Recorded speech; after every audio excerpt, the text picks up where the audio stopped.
Pass it to my boys Chuck Harlow and Polo. Real heads listening, not just to the intros. Knowledge of the realness, y'all should really feel this. Always down the ball, hard and y'all's witness. This here's really for the real thing. For those who've never really been bandwagon fans, listen to the real talk straight up from the stands. Jerseys, it's timeless since there's no faces. So, alam mo naman natin like the same player. Yeah. Wala na kapalitan yun. Dami na kaya yung Hiruela.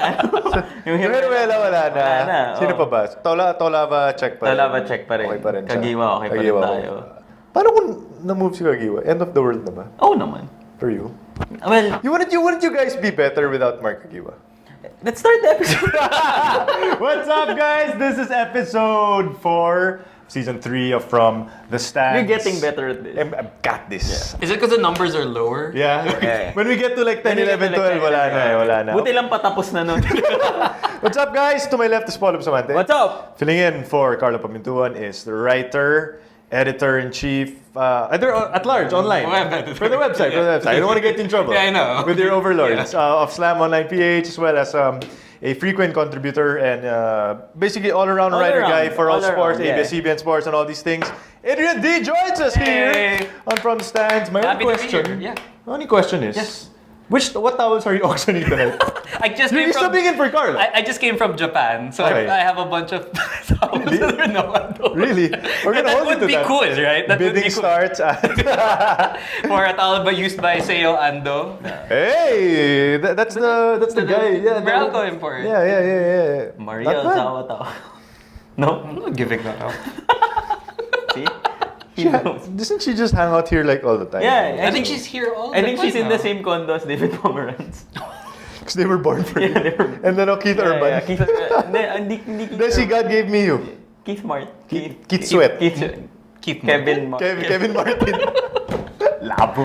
Okay, alright, so this is sort of a, we kind of had to freestyle it here a bit because we were expecting to start by recapping the opening weekend of the PBA, but fortunately because of Typhoon Lando, unfortunately, Don't get fired, Chuck. Yeah, basketball is the least of our concerns. Of course, our thoughts and prayers to those who are affected by the typhoon. Pero Pilipinas to, Up north. Yeah, anywhere, everywhere you go, our thoughts and prayers are with you guys. So hopefully this podcast, if you're watching, will give you some entertainment, will get your mind off crazy stuff happening out there.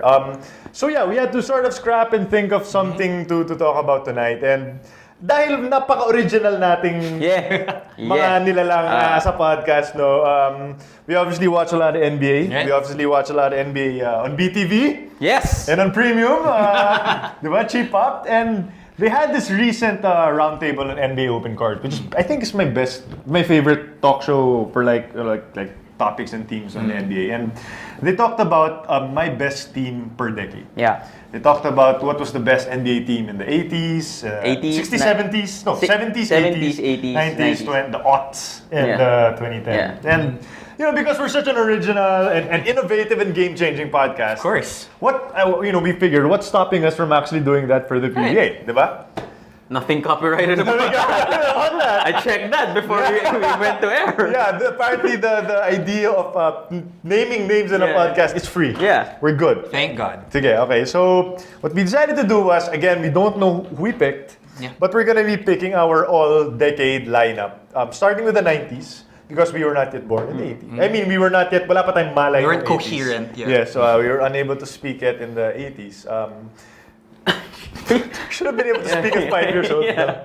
Like, yung 80s kasi, hindi pa kami Wala masyadong pa PBA Parang ano na yan Parang wala kaming karapatan magsalita tungkol sa 80s. If you wanna talk about the 80s, we'll invite like sina Sir Miko, sina Sir Sev to come Don't in. get fired. Why? You're saying that they can speak with expertise on the 80s? Yeah. What's wrong with that? Yeah. So you're not worried about, okay. Their age? Yeah. Oh, they're old. They know that. What? Miko's old. He's my ninong. It's our ninong. Our ninong. It's the people's ninong. Yeah, the people's ninong. So we picked our 90s best teams, the 2010, the 2000s, The aughts, and then the aughts, and then the 2010 to I guess The 2010s, ganito yan. This is a bit of a controversial for me. For you. For me. Actually, ganito yan. As usual, From the Stands, wala kaming qualifications or rules or anything. So Until we got remember when I forgot RDO Yep. for the top 10 of right now, Yep. of the top 10 PBA players right now. Yep. I got skewered for that. You by the got way. I got murdered. skewered for that. Sure. So eto, wala naman tayong rule. So I'm pretty sure I'm gonna get skewered somehow again. So, you know. Yeah, so tapos ano din we also had this debate about whether we wanted to make it positionless or whether by position. But syempre, as we know, dahil naging positionless na rin yung basketball. We figured just pick the best 5 names. Kung 5 sentro yung pinili ko nung 2000s. Oh, let's do it. Sige, let's do it. Let's I wish I had known all these qualifiers before I said my list last night. Adrian just sent his list last night. Yeah. Chuck just sent his list like 5 minutes ago. So, behold the wondrous pick stitch skills. Yeah! Hey, well done in 5 Well done. minutes. 5 minutes. Oh. So we'll start with Adrian. Adrian's 90s. 90s teams. My 90s team is Johnny A, Okay. Alvin Caidic, Ferhel Meneses, Alvin Patrimonio, and of course, Benji Paras. Benji Paras. You know what? Okay, before we get into it, I was telling you guys, Right. and I guess this is part of my gripe with the PBA. I had difficulty finding these pictures. I can imagine. These were a lot. Parang of medyo may Photoshop pa si Abariento sa background eh. a lot of these are like photo clips of Sure. newspapers and Skinan na lang. yeah, skinan na lang. So parang Benji has hair. I wish we had a lot of file photos of, you know, because the NBA, if you go through their, ang dami ng file photo. Kahit yung picture ni Wilt holding the 100, parang kahapon lang tinik, di ba? Correct. I just wish we had more photos of, especially of the players we grew up I with. agree. Ferhel Meneses looks like Chris Javier. Is it just me? He does. He kinda does. Sani Kabatu. Jun Kabatu. Eh, di sino yung locks mo dyan? Yung talagang without thinking. I guess Alvin Patrimonio. Yeah. That was an easy one for me. I mean, the point guard position, there's some debate for me between Johnny A and Ronnie Magsanok. No, there's no debate in the under the 90s. table. No. Maybe if you said Jowo, I would have agreed with you. But Johnny, I think, was the preeminent point guard Okay. of the 90s. But why were you thinking of I Magsanok? guess just because of name recognition, really. I mean, part of the reason why, you know, when we come up with these lists, parang it's about legacy. And so, like, which names, when we hear them, we immediately flash back and think, okay, these guys. And for me, I don't know why. Maybe it's because, I mean, we've been immersed in Ateneo drama nowadays. And Yeah. so I hear Ronnie Magsanok's name a lot more now. Okay. So it sort of reflected on me. But then when I was looking at these names, I mean, the backcourt of Dick and of Johnny A, I mean, when you look at it, you know, there were those rumors of them being picked up by NBA teams or there's some interest. Yeah, And yeah. when you reach that level of, I guess, of talent, na when other countries are scouting you and are considering offering you spots, and that pretty much says a lot about you. So those two. And are Alan definitely there. Caidic can still actually be useful for Gilas. You need a shooter? Bring in Alan Caidic. Sure. No. Seriously, yung mga all-star games with NBA legends. Dude, I saw him shoot 57 points. in a Diba? game. There you He's go. usually the best shooter Yeah. in that game. Diba? Trig, as Horace Grant calls him. Trig. Trig. Trig. It's Trig. What's up, Trig? Yeah. Okay, so Johnny, cool. Ariel Voyager. Cap, obviously a lock. You could have made a case for Benji. Do you have Benji as well? Yeah, Ben. Oh, I have Benji. Safe to Benji. I think that's an who's old different? Who's different in that team? for you? Who do you know? Or you Sige, wanna go next? let's. I'll go next. So my 90s team is isa lang yung pinalitan ko. Okay, I cheated. As I said, walang rules to. I cheated. I went for 2 power forwards. Instead of putting Ferhel Meneses, I picked the guys that had the biggest impact on me as a kid. Of the decade? Yeah. Of the decade? For me. For you? Yeah. And that's why I had, you know, Johnny is still, like I said, preeminent point guard. Alan Caidic, for me, was the best shooter then. And still Probably now, a legend in the league in terms Flat of out shooting. scorer. Yeah. Yeah, exactly. Cap, I mean, you can't not put him in a 90s team. He's that guy probably is the most iconic player of the 90s. And parang kung Jowo yung 70s na iconic player, Cap is the iconic player of the 90s. Okay. Talk to me about Nelson Aceitono. I just didn't talk to question. Yeah, okay. We need to Nelson Aceitono. Small forwards. Let's go through them of the 90s. He's not my small forward, he's a forward. Those are the rules. The rule bending. Okay. I bent the rules. Regardless, you still had him over Verhel Kenneth Meneses. Durantes, Yeah. Verhel Meneses, Jun Limpot. Yeah. Like, Okay. Nelson Aceitono. like we all love Nelson Aceitono, but for you to put him as like your top 5 Yeah. players of the decade, Like if Carlo were here, That's I huge. remember when we were at Jimmy, he was always talking about wanting to do a Finding Nelson Aceitono article. Exactly. And that's probably why I want to do a documentary on Nelson Aceitono. He fascinated me so much because he was the one player who I remember could do NBA-like moves. Bombing the ball, spinning 360, reverse layups like Jordan. And it fascinated me so much as a kid. I mean, Verhel Meneses could do dipsy-do layups any time of the day. He was a flat-out great scorer of the 90s. Kenneth Durantes, actually, I was considering him as part of the 90s team as well. But for me, watching Nelson Aceitono do his thing, watching him as a power forward, Yeah. play like a shooting guard, and it really felt like Michael Jordan moves on the court, and that's the one that stuck with me, and that's why I have him as one of my top 5. you know, I mean, while you're here, AD, we need to ask you to know. Pero I mean, like, this is probably the first time Aceitono's been picked for something great. Wow! No. I'm saying that because of the PBA snubbed him to Yeah. 25, snubbed him to 40. What do you think is it about, like, the bull that gets a lot of people just, eh? Is it because he didn't win too much? Is it because... Is it the off-court Yeah, stuff, maybe? What do you think? You know what? I What's think your theory? I think Go he ahead. gets over, as a power forward, he gets overshadowed by Alvin. So it's just Patrimonio. positions, based on May, positions? not just that, but for me kasi, as a player, he didn't achieve championships as much as or MVPs Right. as much as these guys. And when you look at him in terms of the hardware that he has, it's lacking compared to guys like Johnny A and Alvin Patrimonio. Even rookie MVP, diba? Or Alan Kaidik, who has records. Right, I sure. guess with Nelson, he was spectacularly solid. Yeah. Diba? Nice way to put it. Diba? That's Sige. it for now. But already, do you think, like, since there's so many awards you can win given the different conferences, parang, why didn't he win more awards? Because I guess his teams didn't advance as far as Johnny's or But they made it to the finals a bunch of times. Yeah, they did. Yeah. But maybe also because he jumped from team to team. He was in Sunkist. Sunkist, he played alongside Meneses, and there was always like 1 or 2 sexier players. Probably like the 1A. Yeah, exactly. He was guy. always that guy. Hey, shout out to friends from Bank of Commerce employees, Alex, Alan, Jose, and G-Boy. So sup to you guys, paying pera. Endorsement. Bank of You're Commerce. just gonna straight up ask for All right, so my turn. Yeah. I don't even care. You guys all have perfect explanations for your shooting guard. I don't even care. I don't even care. Sige. I don't even care. I feel like I don't need to defend myself. Yeah, you probably don't. You don't. I don't need to defend myself. I sat in front of Jojo Lastimosa, guys, for FTS 100 when we were just an audio podcast. He looked me into the eyes. Look me in the eye. He looked me in the eyes. Look me to the eyes. Nakakatakot. Look me to the eye. Look me to the eyes. He looked at me straight, and I talked to him for an hour, and it was the most magical experience. What was he wearing? Like, was he wearing shorts? Shorts? Okay. Oh yeah, he was rocking shorts. Okay. He was wearing a straight up t-shirt. So your eyes were kind of like face. Yeah, parang yung His shorts. gano'n lang, parang, oh, din. Yung ganun moments. Oh, but, okay, some of my most fondest memories, if you pick Aceitono, like Jolas is my guy, parang have been shaped because of Mr. Fourth Quarter Man. Like, I know that Kaidik is a better shooter, is a better scorer than Jolas, but like in the clutch when it counted for my favorite team, somehow Jojo Lastimosa always found a way to get the ball and to always make the shot when they needed it.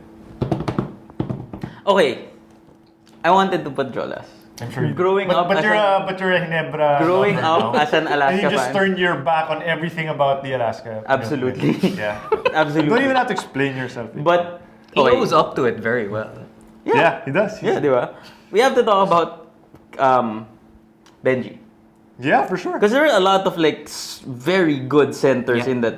There's Jericho Deniera. Marlu. We could Marlu. arguably put an import there, even if you think about it. I was gonna go through that. Who was it? Mamaya na siguro yun. But Sonny like, Alvarado? Import? yeah, Rob Parker, bro! import, di ba? Alcego. Okay, Benji Paras.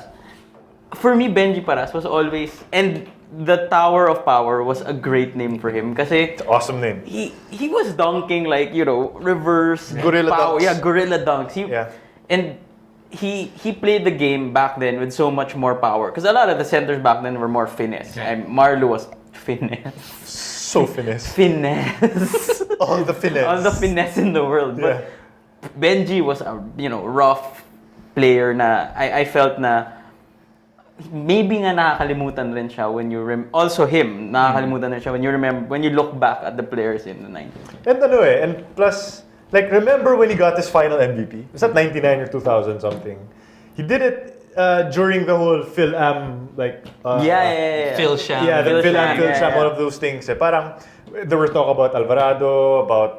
Menk was then. Eric Menk, all these guys. Even si Hatfield, all of these guys coming into the picture. But what happened was, like, Benji Paras for one season just gave us like a throwback vintage season.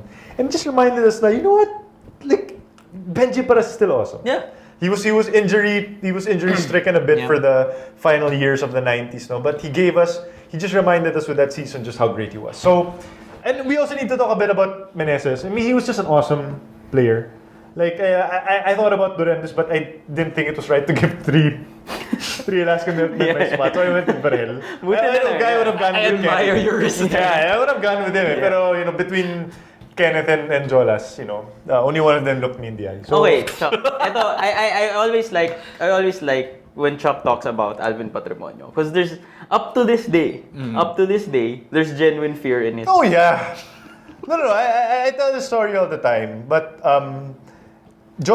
Cap was the one player that I sort of feared going up again. It's kryptonite, right? Yeah, It's sort of yeah. like that, the Yeah. feeling. Yeah. And parang he's the one guy na I wish we could have on Alaska. Like I think I told the story na I was this close to actually becoming a Pure Foods fan because of Alvin Patrimonio, because of what he stood for, because of how passionate and how NSD he was. He was throwback. He was throwback, yeah, he was before NSD, NSD was a thing, diba? So I was this close to becoming a Pure Foods fan, but at the end of the day, I don't easily leave teams when the going gets tough, or when I just when left they don't. Barajo when the going After one went up. season. or one conference. Yeah. Okay. To be fair, that's Yeah. very easy. The Cap- fun thing Cap is my about guy. Cap was how he was a face-up player. So even then, siya pa rin at power forward. You don't usually give the power forwards a game-winning shots, but sure. as a power forward, siya yung bibigyan ng coach ng game-winning shot, and he could hit jumpers. He'd post you up and hit his footwork was amazing, and Yep. I think that's that's why I called RDO Cap 2.0. Plus, if one of us did not put Patrimonio here, like Carlo would just Drive- You would drive from Pampanga and through, yeah. stab us with, Pretty much.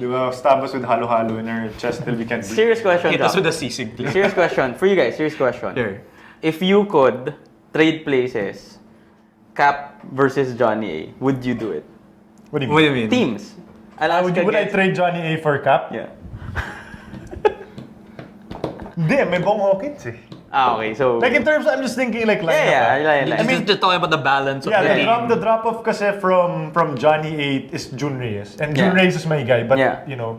he's like a 5-point, 6-point scorer a game. But I mean, kahit paano, he still had a Hawkins. So obviously, he's never gonna equal the performance Yeah. of Cap, but he could at least Maybe play him to a draw, sort of. on his best On a day. good day. Yeah.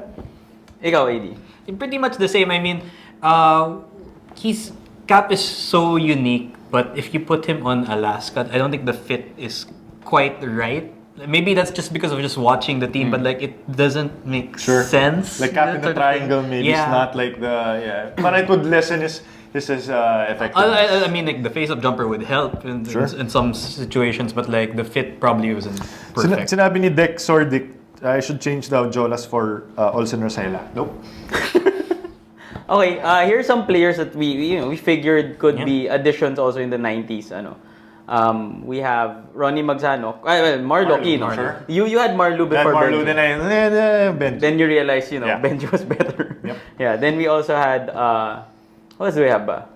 There, Yeah. Ronnie Magsano. Mags. Who Ange thought was Elite Tenorio. nice. I kind Shout out to Mags. Shout out to Yeah. Ange.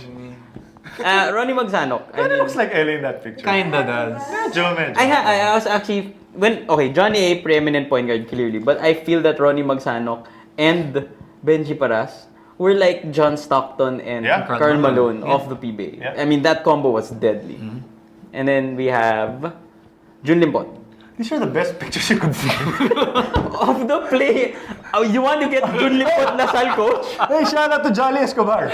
You want to get Jun Limpot? The best, the black and white. Dude, the best. I'm not kidding. Shout out to Search for it now. Shout out to right Jolly now. Escobar. Okay. Okay. And we have... That's a great shot. That's a great shot, diba? Kaya Duremdes. Is that an earring? Yeah, that's an earring. Would it surprise you if that he had an earring? Sige. Jun Limpot Santa Lucia. Okay. Wala mahanap. Sige. Anyway. Okay, let's move on. Move on. Now let's go to 2000s. 2000s. Okay, 2000s. Adrian's 2000s team. Let me look up my list. Ayan. Oh, there it is. Yes. So, What the hell happened to Jimmy's hair? I'm just reminded of our pre-show Can I- conversation. See, Chuck, that's why you shouldn't get go bald. By the way, for those wondering, Chuck got a haircut. He doesn't have the ponytail anymore. Yeah, if you wait for we shot a plug for NMF last week. He literally looks like Alfrancis Chua. It's hard to move on from that, huh? Let me just get the Go ahead, names. Do your thing while I just Obviously, there's- recover from that. There's Jimmy Alapag, there's Willie Miller, Danny I, Danny S, and Arwin Santos. And those are my picks. Okay, here's where we get into an interesting. Okay. I'll just go through mine also. Sige. So no, your My Sorry, picks. I go. Same lineup. Nope. I went James Yap. You changed James with I With changed Miller. James, and then I put Danny at power forward. And then- yeah, no? Hey, you did. The viewers have to know the positionless rule was created by Polo. Yeah. I cheated because I made the collages. So, you know, they had no choice in this. And Asi Taulaba. Seriously, ano nangyari sa buhok ni Jimmy? Okay, mine is, I'm going with JJ Helterbrand, and former MVP JJ Helterbrand. I'm going with James Yap, two-time MVP. Danny Siegel, kind of by default. Like, I could not really think of like a great small forward aside from Danny Siegel. That's kind of why I pigeoned in Diba? Arwin Santos Oh, there. yeah. Tapos si Danny I, tapos si Asi Taulava. Okay, here's what I wanted to talk about. In the NBA discussion, I think what was kind of Clear. easy about that was parang you had players that were distinctly 2000s, 90s, 80s. Yeah. Sa atin kasi parang most of these players play for like 15 years. I mean, the fact that Asi is there, basically, Exactly. He's the, Asi the poster encompasses boy. deck. He's an ent. Yeah. So, Not a three. Yeah, not a three, an ent. Asi was peak Asi during the 2000s, and then he kind of disappeared for a bit nung 2010s. But now he's back and we're all gonna pick Junmar Fajardo most likely, but I mean he's had a stellar like past few years. Then here's where it gets kind of tricky with players like James Yap Or even players like Arwin. and Arwin, because you're gonna see Arwin also later. No, parang it's harder for us, I guess, as fans to sort of say, which decade did this player belong? Right. Okay, I wanted to ask you because you picked Arwin for the 2000s. Why there when he won his MVP in the 2010s? I think it's because when you look at his individual numbers, like he was the guy back then with Air 21. So sort of like when I think of Arwin, also probably because of the FEU factor, I think of him back then. Like right now, if you pass the drama of the SMB and the Petron novella and all that, you sort of look at them more as a unit. But like back then, it was Arwin. Arwin was the man. The guy, Okay. yeah. So that's why. Okay, Danny S clearly was. clearly. I mean, he's the small forward of the deck. You could have had Kirby. Could you make a debate for Kirby over Danny S. Yeah. I don't think. I don't. longevity? Bagay, injury They prone. both- Yeah. I think Kirby also had his heyday at the latter part of the decade already, yung 2010s, 2009. Danny S for me, from 2000 up to mid 2000s, he was just flat out one of the most dominant scorers in the league. I mean, you don't call him dynamite for nothing, and he was literally dynamite. Right. Like, naalala ko yung dunk niya over Rico Meyerhofer. Yeah. And then, Yeah. And then, ikaw na maging Danny. Sigel. That was awesome. Okay, a lot of people are asking where's Olsen Rosella. Okay, can I answer? Sure. Okay, I think Olsen. Is he in your list of No. players? I had Jimmy. No, yung mga players we could have picked. Is he there? No, He's there. did we flash the picture? No, not Okay. yet. I think Olsen, number one, if you're talking about longevity, also straddles Two different several eras. decades. Now, with Olsen, I'm looking at Steadiness eh. yeah. I That's mean, Olsen eh. I completely understand people who are saying why not Olsen, but I mean, was there ever a conference wherein you could say, oh, he's clearly the best player of San Miguel? You can't eh. and when you compare him to the other point guards of that decade, like JJ won an MVP. Sure. Jimmy won an MVP A bunch of later on, championships but like Jimmy even internationally. Right. Players were already hailing Jimmy as the best point guard in Asia apparently back then. So for me, now he like Nelson Asaitono, Olsen gets lost in the shuffle. I think steady is the right word. I mean, solid but not spectacular in that sense. But I mean, you could go to war with him, but then like, could you also find an upgrade? You sort of could. If Olsen was your best player, You're fine. you're okay. You're a semifinals team. Exactly, but you kind of need the Jimmys, the Willie Miller. Right. Let's talk about Willie Miller. Why him? Oh. Why him over James Yap? You want to freaking love Willie Miller. go on. No, go ahead. It's your guy. I mean- I'm just saying I love Willie. I mean, when I picked up Pacific Rim from our friend Rafe, like Shout out to Rafe when Bartholomew. you just read it again and you realize like how dynamic he was, and what I like also about him is that he enjoyed the game. Yeah. Like, Yeah. If you, what point I wanted to make earlier was about Benji Perez. He also had fun while playing the game, and so when you think of best players in a decade, you want at least one guy who's sort of like all bubbly and like I love to play. He would play for no money at all. That sort of thing. Well, that's not the case right now. Shout out to Willie Miller. Hey, do your thing. Do your thing at the ABL, but like Play for your money. Back then, like it was. What? No, a play for the welfare of your life. Like for your Livelihood. family. Yeah, for your family. There you go. But like back then, he was so fun and like you No read harm, the no back, foul, bro. the back stories Ah. in the book. Just you would like him as your teammate, except for the time he put his on someone's foot. Yeah. He also won both of his MVPs in this decade, yes. Diba? And I think that's one of the reasons. James Yap. Bakit James Yap over Willie if you friggin' love Willie Miller? Oo nga naman. No. I just think na parang in each of my decades, I have a transcendent star. Like Alvin Patriman was that guy in the 90s. In the 2000s. You mean a transcendent pure food star? Yes. Parang when you think about the PBA during the 2000s, or during that time, you think of James Yap.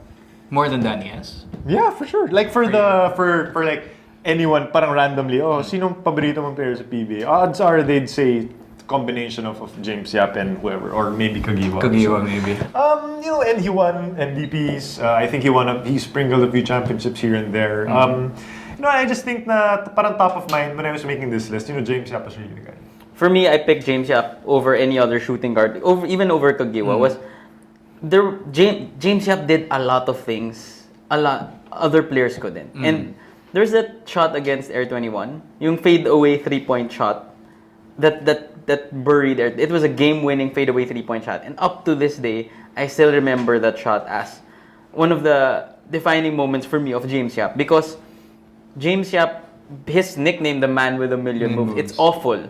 But it's a great descriptor. It's a bad nickname, but it's a great descriptor. I feel that James Yap has so much moves in his arsenal that he can just get a shot off at any time. Sure. Is it more because back then he was like the lone gunslinger on that team, and when you look That at too? this decade, it's like It's like a team, the triangle and all that. It was fun to see freewheeling James Yap. Freewheeling.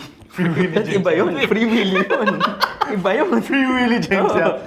Hey, we're gonna see James Yap in that mood again under Coach Jason Lund. It's amazing that James Yap is still playing. Yeah, exactly. Like best player of the odds, and then now he's we know James Yap is not washed up. He's not. He's not. Clear. He proves me wrong Every year. I stopped doubting James Yap back when he won a championship with Coach Ryan Gregory. Don't you dare. All right, so Other players that we have. Other players that we have. Mark Agiwa. Wow. That's peak. That's Agiwa. peak Mark Agiwa right there. Yeah. Yeah. Then we also have, I mean, RDO. You Okay. could make a case for him in this, Sure. in the 2000s as well. Eric Meng. Right? Yeah. Eric Meng, Asi Taulava, Danny Ildefonso. Like, those three, dun ako pinaka nahirapan. I wanted to put all I three have in. to change. If I was doing positionless, I think I'd take out Siegel for Eric Meng. Yeah. Talaga? Yeah. Ako, Danny Siegel. I can't take out Danny Siegel. Positionless basketball, ah. Yeah, I can't take out Danny Siegel. And then we have Mark Pingris. Yeah. You could also make a case for Mark Pingris. And do we have anyone? Kirby. Curbs. But Kirby talaga, yeah. Kirby talaga was ano. And then Olsen, of course, we were reminded. You know what? I feel bad for forgetting Olsen. Because I researched the pictures. I feel bad. I forgot Olsen. You should have asked for our feedback. You know what we didn't really talk about? Yeah. Daniel Defonso. I remember one of Carlo's stories is when Daniel Defonso started winning MVPs, he really thought Daniel Defonso could surpass the 4 MVPs of Alvin. And back then, he was him, Don, and Danny Siegel with Olsen running the show. I mean, that was a fearsome San Miguel lineup for me. Maybe that San Miguel lineup versus this current San Miguel lineup. Who do you go for? I mean, at their peak. Ikaw, who do you go for? I mean, that's Don versus Marshall. Yeah. That's Danny Siegel Lutz or Danny Siegel. Then you have Olsen going up against the two-headed point guard, not versus Ross. That's tough. And then you have I guess Fajardo is the game changer there. You don't think I mean, Danny I could have taken Danny him? I thought Yeah, thought Fajardo some stuff, man, but like the extra inches, that's tough. Diba? It's a tough ano. And and siguro yung Danny Ildefonso was the key there. Because if prime Danny I wasn't playing, you know. Yeah. Okay, other names we missed out on. Don Ontiveros. Kelly Williams. Okay. Rudy Hatfield. The thing I about feel like Kelly Williams, like, he burned out, right? But then like fizzled out pretty fast. Yeah. Also. I think that's my concern with Kelly Williams is that he was so amazing and a game-changing force in Santa Lucia. But that was 3-4 years, and then after that role player na siya. Yeah. I can't Great take him role out. player. A great role player. It's but- partly not his fault because like Santa Lucia folded up, but then And it he was also part got of his sick. injuries and Yeah. he got sick and Yeah. all that, so it's tough. Okay. And Juan Fernandez. What? Huh? Someone's drunk. Okay, so shall we move on? Can I just say also like the PBA 2000s was like my dark age in the PBA. Of all the decades, ito yung era na medyo You stopped following. I kind of it a bit. stopped for a while. You know, that's because naturally for you, that was right after the Grand Slam years of Parang medyo Alaska. nagano ka. Tapos biglang from Like I'd follow Alaska during John Arrigo days, Rob Duat days, the guy with who's the Alaska player who was this guy. FTS fans help me out. Who's the Alaska player? I have no idea where you're Don Camaso. Okay, Don Camaso. Don Camaso. So okay, that's Don Camaso and this is Larry Rodriguez. Okay? That's how we're gonna yeah, whenever we say Don Camaso, this is Shout gonna out, be that. shout out. And no, si Brian Gahol. Rest in peace, Brian Gahol. I love Don Aliado during those days. Yeah, I love Alaska days. What team? That was Dark Ages. That's like baseball Michael Jordan. Yeah. Team. Diba? Yeah. Diba? Chicago, yeah. Okay, let's move on to the final and currently ongoing decade. Okay, before we go, ahead. go Talk ahead. about the rules again. Okay, yeah. ito lang. He's making them on I didn't make them up. I I didn't mean, make them up. yeah. Because the decade isn't done. We're not cutting it from 2010 to 2016. So like we're talking about this decade up to 2019. Like who are the We're sort of projecting, looking into the who do we crystal feel will ball. be the top 10 players Yeah. of this decade we're currently in? Okay, so let's start with AD. Okay, I have Jason Castro, Terence Romeo, Calvin Abueva, RDO, and Junmar Fardo. We kind of see a trend. Yeah, Those players. So Gilas. Gilas eh. Gilas. Okay, do you have like meron ka bang recency bias with Terence Romeo or Calvin Abuela? Probably, but then like when we talk about projecting, we sort of expect them to be the sort of standard bearers for the PBA in the next couple of years, maybe the next decade, but we're, putting them here right now. It just feels like a transition period right now for the PBA. Now we talked about how these stars kind of overlap.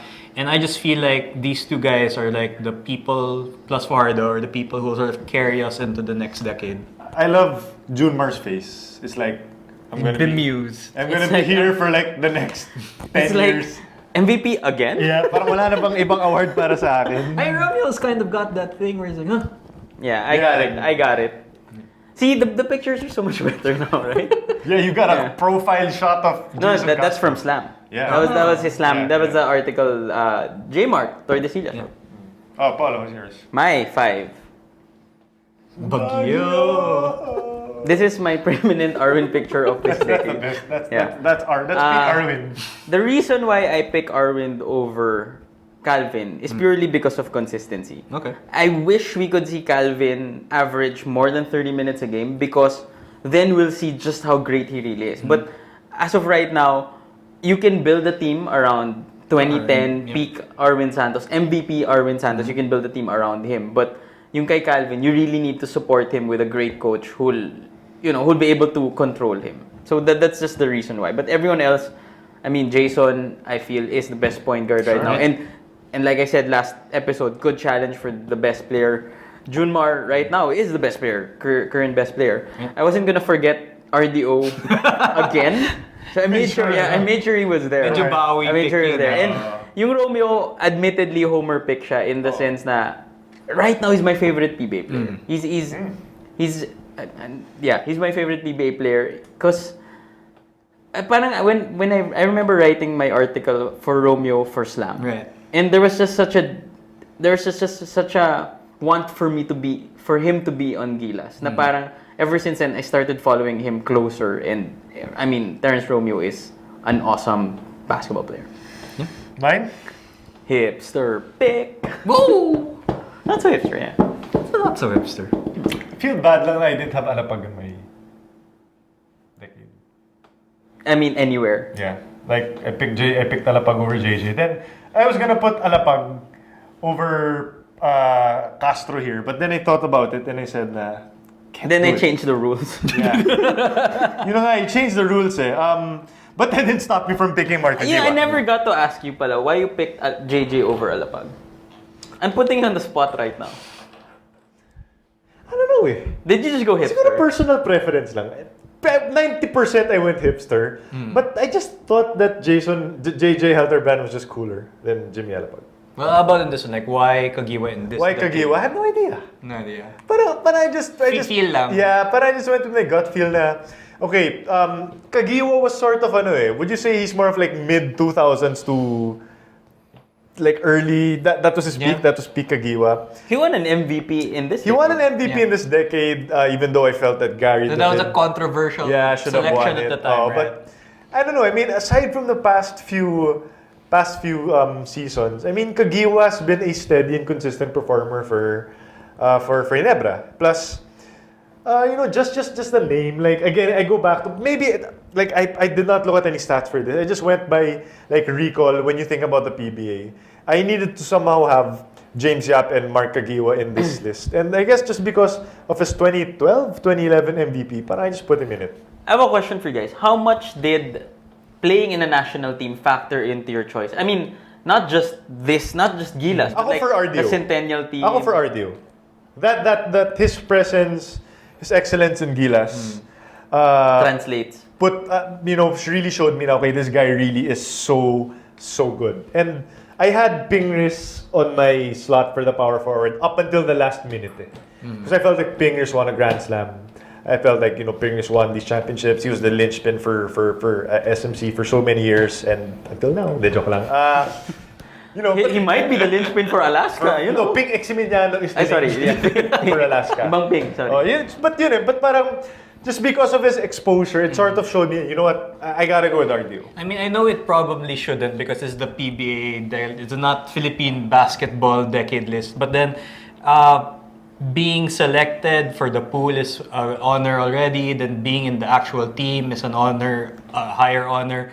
But then, actually showing what you can do on an international scale really just elevates your profile. I mean, we will have some FTS questions later, and that might pop up there. But like, I think that especially now when we're trying to regain our reputation as a preeminent Asian basketball power, being able to not only play well at a local level but to play well at an international level, it's pretty important. Yeah. Ako, it's simple lang eh.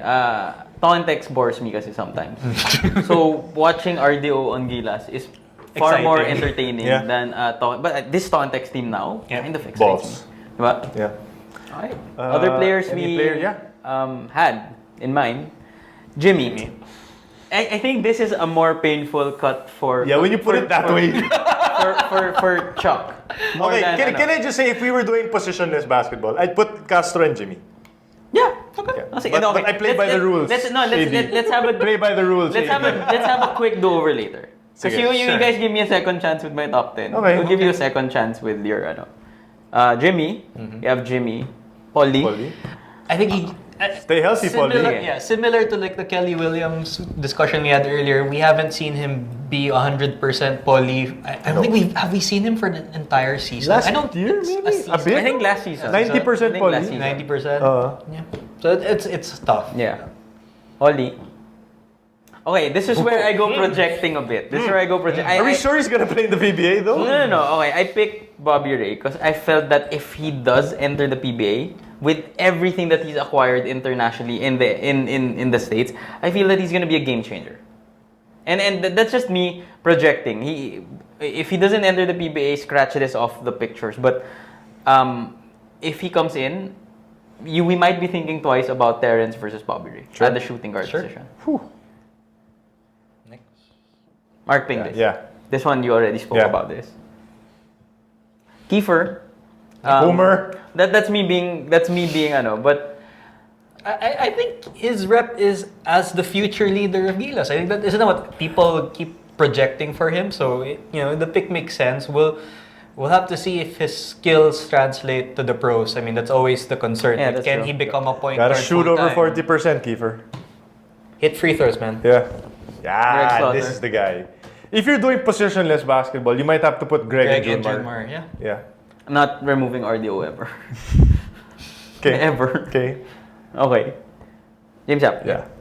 That's how... See, this is how it straddles the decade. Okay, can you also add Marshall Lassiter to this? Potentially. But I mean, this was his breakout season. Yeah. I need to His see breakout more. conference Breakout even, conference. yeah. I need to see more of Marshall. What about Stanley Pringle? Stanley Pringle is Gabe Norwood. You get what I mean? He's a great glue guy. But I don't think will... Really? You don't think Pringle can be the It's guy? Terrence Romeo's team. If he gets traded to another team, do you think he can be the guy? Ginebra, he can totally be the guy in Ginebra. Be the guy in Ginebra, Stanley. Be the guy in Ginebra. I walked into that. Yeah, you did. You totally set it up. That was too easy. Rookie mistake. I know, I apologize. You're gonna have to learn. Yeah. Like when it comes to Ginebra, you gotta be careful. Okay. Who else do you guys have in mind? Like wait, Calvin definitely. Calvin, yeah. Can I say Cyrus Baguio? Nah. At least like honorable mention. Hindi rin. Hindi rin. Kasi you're talking about shooting guards like of the caliber of Kagiwa, James Yap. We gotta put Rudy Hatfield somewhere here. 2000s. 2000s. I think Rudy Hatfield. Anyone else we're missing out on? Sige, I think our 90s were pretty much satisfied with how our 90s. If I had to make a change, it would be the Remdes over Asaytono. Okay. You guys are satisfied with yours. Okay, in the 2000s. I'll put in Alapag over Helterbrand. Yun lang. If I had to. But I'm okay with JJ. Positionless. Positionless. Alapag. Who did I have? You had Alapag.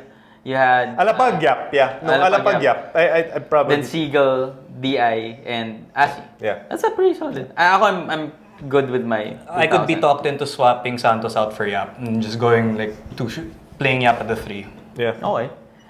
2010s. 2010s, It's hard to project, Like, it's tough to project. if Alapag's in, then I'm okay with my lineup, basically. I'd be okay with removing Terrence for Calvin. But that's... Why so? Okay. You had the whole thing about how he's your favorite player. He's my favorite player. But I feel that Calvin is a monster. What Calvin does at 6'1", is something insane. Moving forward, what Calvin can do with 30 minutes of playing time at 6'1" might be something we might never see again in the PBA. At that, how he grabs rebounds over big guys, how he literally wills the ball into the basket. There's no form, there's no rhyme or reason to how Calvin gets his points. He just does. And I feel that it's just willpower powering him through a game. And that's the only reason why I change Terrence over. Gary David. Gary David is Kelly Williams. Yeah. He had a great moment, conference. Great but moment. After that, JV Casio's gonna join, but then he slipped on the way to the honorable mentions. yung LA rin, Would you consider Gabe somewhere, anywhere, sort of like the best glue guy of Is the it decade? Gabe peak Kelly Williams? Like peak glue guy? You mean Kelly Williams as a role player? Yeah. I can't put Gabe in the PBA. I can't put Gabe. But if we're talking about international basketball, that's where Gabe comes in. But in the PBA, kasi he really tends to fade in the background. Yeah. And that's not a bad thing for Rain or Shine. They've been getting to the finals. They've been getting to the semis. But I've always wanted Gabe out of Rain or Shine. I feel that if Gabe were in Alaska, we'd be talking about a totally different Gabe Norwood. Interesting. Okay. All right. So solid lists, gentlemen. I liked your list. I liked the explanations. Wait. I was going, imports. 90s. Sean Chambers. Mm-hmm. Can you make a case for Kenny Redfield, Lamont Struthers? I'd more make a case for, the Lamont Struthers. 2000s, I can't remember any. Derek Brown is the only one that comes into but like there wasn't really Devin Davis. Sa Alaska lang mo naalala. Rosel Ellis. Okay. Yun na naalala ko eh. Si Turkin Mott, isn't he from 2000s? Marquise Blakely. Marcus Blakely. Sorry. No, he's 2010s. No. Shucks, I forgot. Anyway, 2010s import. Bowles? Denzel Bowles. No, not really. Easy Reed. Easy Reed only won once. Bowles won once. Blakely won twice already. Diba? I think... No, it's hard kasi in the 2000s and 2010s, parang the teams aren't already latched onto one import. In 90s kasi you were just kind of scrapping for whoever you could get And obviously the names we just mentioned, the guys who kept coming back. Exactly. Which was a rare thing 2000s, already. it was kind of in transition. 2010s now is sort of like... Kasi may Sonny Alvarado ko pang import ng 2000s. Plus, kasi I feel like there's not that huge of a need for a lot of teams in the 2010s They're for no longer imports. Diba? To a certain extent, they're no longer the main they're not like weapons of a 30-point team. scorers. You're seeing guys pick up guys who are complementary now. Yeah, exactly. Diba? Which is what AJ Reed was. Usually, you get like the biggest player for San Miguel, but then they got a shooter to go with Junmar because he was the biggest player on the floor. So, but wala akong maisip for 2010. Maybe Derek Brown, but that's the only name that comes to mind. Ronaldo Balkman. He was great For the moment, PJ Ramos, maybe. The moment he was there. Hamadi and Jai. And Jai will always love it. Oy. Okay, we're good? Yeah. All right, that was our picks for the 90s, the aughts, decades. And the 2010s, the decades in the PBA. I'm sure you guys disagree with our picks. Let us know. You will tell us. Yeah, and I'm sure you will tell us. Let us know in the comments who you think should have been in the teams, and even share us your all-decade teams. If you can go back to the 70s and 80s, educate us also. I think I wanted to pull back to the 80s, but let's do Joe. 80s, Joe. Juan Fernandez. Atoyko? Ricardo Brown for me. Ricardo Brown. Yeah. Lim Eng Beng. Those are just some names. Lim Eng Beng, I think, is previous. Who else? Samboy was he more of 90s, no? Pwede rin si Samboy. He is sort of in between there. In between. You teach us. All right, so we're gonna take a quick break. When we come back, we'll just fill up the time with some. We still have a few minutes left. We're just gonna stretch this out for around an hour. Sulitin na namin yung airtime namin dito. Let's do a round of Ask FTS here on From the Stands. It's the point of being in love.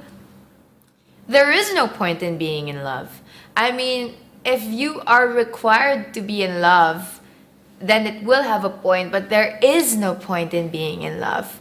But it comes naturally, like it's like breathing. It's as natural as your skin feeling something when it touches something, So there is no point in being in love. There's only magic, and magic has no point but to keep you alive and kind of wonderful and keep yourself filled with so many things you can't explain. Okay, we are back. Isa pang Joyce Pang commercial. I was expecting more eh. Kasi bumaba na yung viewers natin eh. Okay. So yeah, let's do a round of Ask FTS again because walang PBA. By the time you probably watch this, hopefully the season started. So first question comes from Chucky Balbuena at Chucky. Chucky. Okay, what's the spelling for this? Okay. So can a Filipino player be drafted in the PBA without going to college? In theory, pwede ba magpa-draft si Kobe Paras? You need to go through a lot of steps, right? I don't think a college degree is necessary. He would have to go through the As D proven League. by Mark Cardona. Oh God. That wasn't the shot. He left early. That wasn't the shot. Okay. Kiefer can leave, and I'd still say that he didn't need I wanted Kiefer to leave. Yep. Okay. Kailangan yung D-League. Kailangan yung You have to go through that 7 games. That 7 That's game. it. There's a minimum age, so in theory, if you're super good, you can Wait, encase you yourself in a have to plastic play box. 7 games, or do you have to be in the lineup? You for have 7 to games? play 7 games. So what if you're in the bench? You What have if you suck? a few minutes. Just beg your coach for a few minutes, Yeah. just for 7 games. So Kobe needs to go to the D-League, Yeah. basically. Yeah. Suma total. Suma total. Regardless of whatever age. he is. BRP's already gone through the D. Yes. Yeah. All right. So next question is Leon Kagiwa. Top of your head, who's the number 1 pick if you had to do a UAAP fantasy league? Oh, we talked about this. Yeah. Well, I said top of my head, I picked Kiefer, but then obviously, if you look at his shooting percentages now, his free throw percentages, they're Okay, let's set the Very bad. categories first. Alright. We're looking at free throw, field goal percentage, free throw percentage, 3-point percentage, points, rebounds, assists, steals, blocks, turnovers. So, So 9 9 category, 9 cat. So yeah, Kiefer would give you points, give you rebounds, give you assists, give you steals. Not as much turnovers as you think he would have, but those shooting percentages in hindsight, we murder talked you. about it. You know would who murder Kiefer is? you. You know who Kiefer is? Kiefer is Russell Westbrook last year. Yeah. That's Yeah. exactly. I had Russell a- Westbrook last year. It's fun And to have him, right? You know, this Ateneo team actually reminds me of the Thunder The team Thunder. last year. And you know who? Who's Kevin Durant? 1 peso. No. Kevin Durant's injured, so parang wala. Arvin Tolentino's Dion Waiters. Pass to me. Pass to me. Yeah. Isn't he, Enes Kanter? No. with the bad defense. Yeah. Yeah, but Di naman daw. Okay naman daw Taas yung naman daw stats ang niya. offensive rating niya. Best in the team. Kiefer Avena. Okay. Okay. Ikaw. Off the top of your head. Sige, I won't say who you guys pick na, but ikaw. Kasi picked already Kiefer. Hindi. Ikaw, top of your head. Top of my head, probably Jaron Ting. Go. I Talaga? don't think about Jaron Ting. Interesting. 15 points. He's a better free throw He's around shooter than 15 Kiefer. He is. Yeah, he is. He's around 15 points, 4 assists, maybe like he rebounds more 8 than rebounds. Kiefer. He shoots again better from the field. No better triples, from I the think. No threes. No No threes threes. though, but better percentages. He doesn't turn the ball over that much. I like Jaron Ting. Yeah. Ako, Kevin Ferrer. I think Kevin Ferrer is solid all over. He'll give you around a block, a steal, 15 points, 8 rebounds, good percentages from 3, around 40%. Maybe not so much from the field. And yung free throw niya, maybe nasa mga 60% lang siya. But, I mean, we're talking about UAAP, that's pretty solid. Okay. Yeah. Next question is from. Oh, this is the juicy one we were talking about. Oh, from God. Jolamak, Joseph Davidson Choi. Why do you guys think that great individual performances or performers in Gilas does not equate to more PBA fans? Meaning, for example, if you're a fan of Terence Romeo, why would you not convert to being a Global Park fan so you could cheer for him?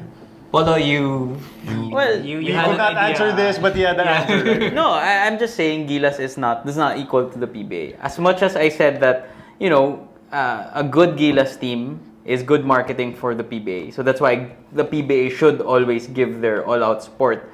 There are some people that watch Gilas because, number one, it's of the moment. Okay. And it's also, number two, because it's the Philippine team. Like, you're kumbaga regionally, or kumbaga, it's in your blood to cheer for them. Just like if you live in Chicago, you cheer for the Bulls. If you live in LA, you cheer for the Lakers, not the Clippers. Yun yung ano eh, yun yung I kind of saw that. Yeah. yun yung feeling ko dyan eh.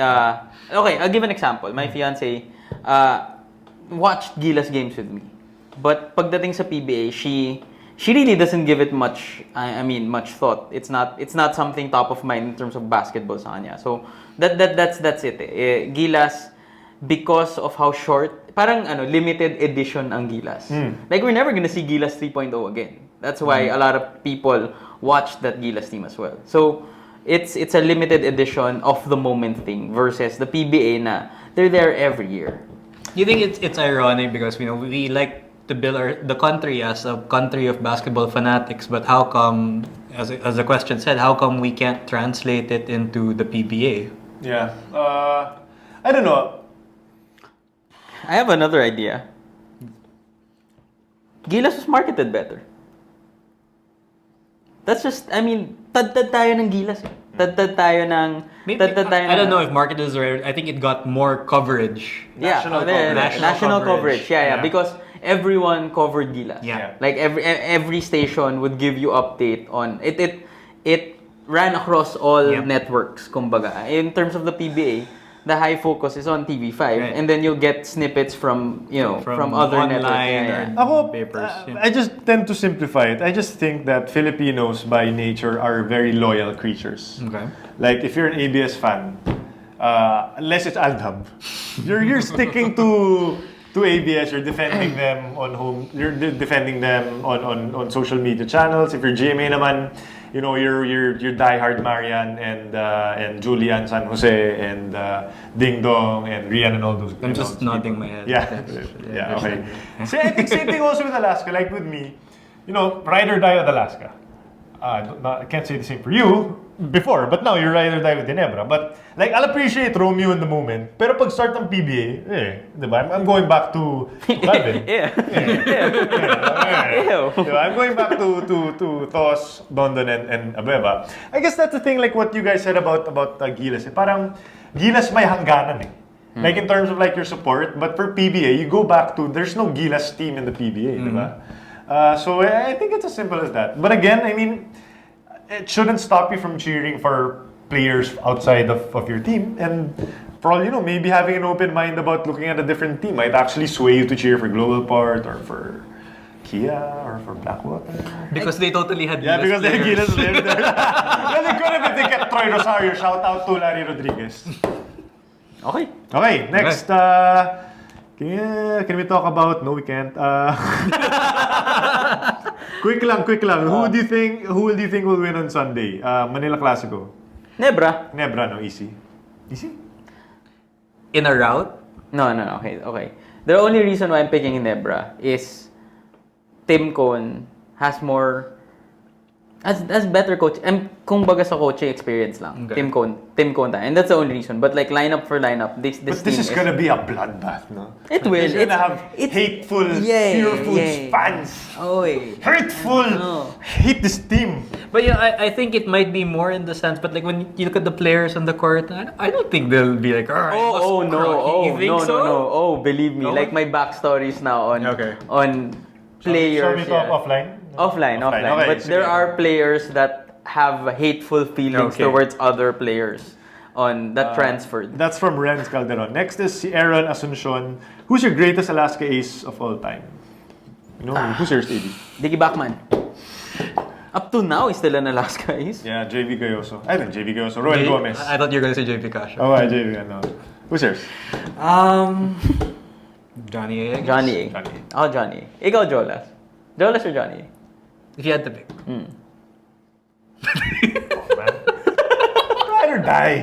Ride or die. Tim Cone. Dicky Bachman. Okay, so quick na lang to. Ted Igkas asks, who's the best defensive player of the 90s? I'm going with Chris Jackson. I'm kidding. I'm going with Jerry Cordillera. There's a reason why he's the defense minister. Yeah. Okay, James Paul Olilano says, early prediction for Rookie of the Year. We're all going with Moana Tautua. I think means he could be a dark horse, especially if Paulie is out for a really long time.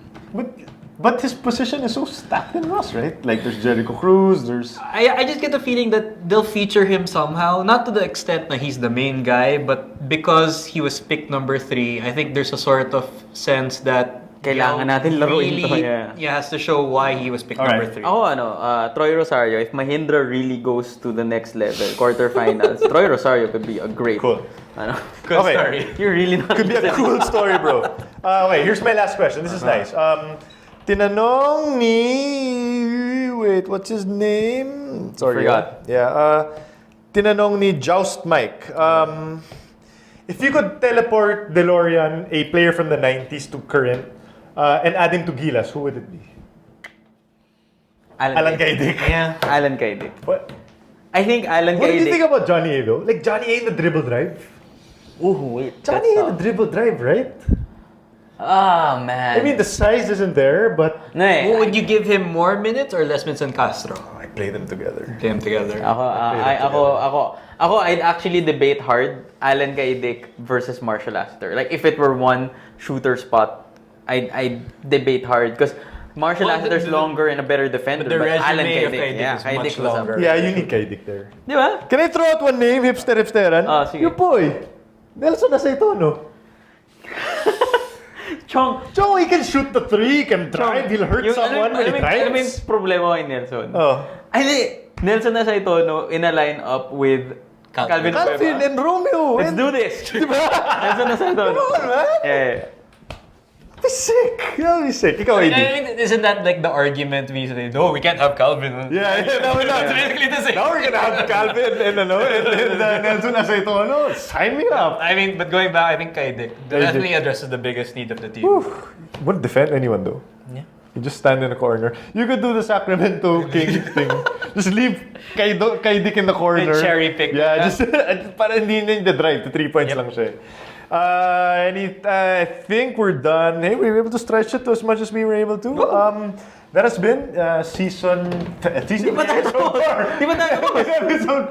I'm really bad at this. That has been episode 4. Wait, from let's Stats. give AD some shine. Talk about some of the stuff Yeah, we're some up of to. the And then, stuff you you're know, doing, AD. prop some of that. We've been doing like PBA preview articles for the past couple of days on Slam, and want to plug a future article that's not up yet. El Banal is playing in the PCBL.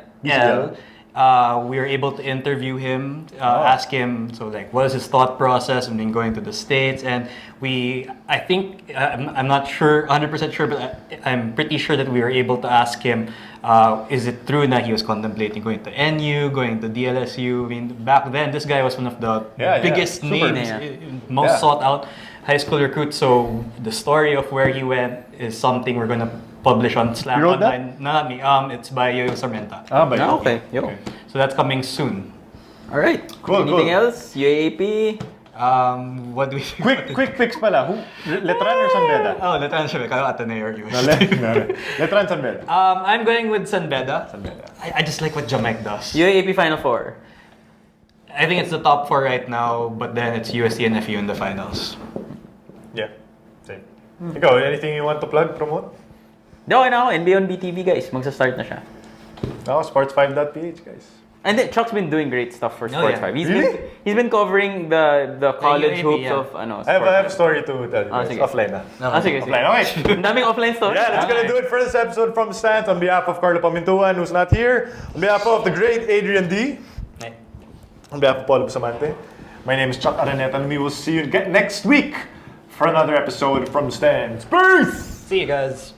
The views and opinions expressed on any program are those of the persons appearing on the program and do not necessarily reflect the views and opinions of the New Media Factory. Some programs on this network might include strong images and language and may not be suitable for all audiences. Viewer discretion is advised.